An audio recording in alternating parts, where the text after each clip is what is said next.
Hey guys, in this video I will show you how to add multiple accounts within Edgewonk. So as you can see, I am in Edgewonk right now, and if I want to add another account, I can do that very easy. So you don't have to pay any extra, but you can just create another account or call it another journal very easily. So what you need to do is you need to go to the right top of your screen. So tap on this right here, currently active journal / switch journal. So tap on this. And as you can see, you can select a journal right here.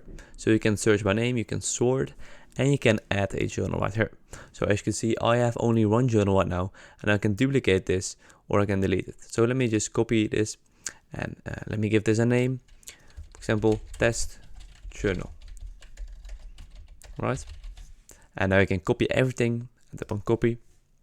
Right, so now it's copied. And what you also can do is you can add a blank or a new journal by tapping on this button right here.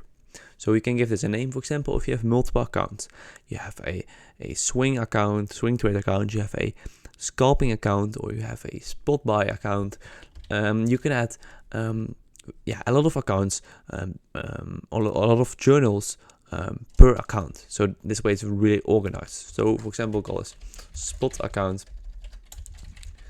And you can select the account currency, which is usually USD, and you can select a market, for example, if you're trading cryptos, and you can select initial deposit. So for example, if you added $100 to your account, just to trade with, to start with on the 1st of April, and then you just tap on create journal, and now you've created a new blank journal. You can also easily delete this journal again by tapping on this one and tapping on this trash icon, right? And now your journal is deleted.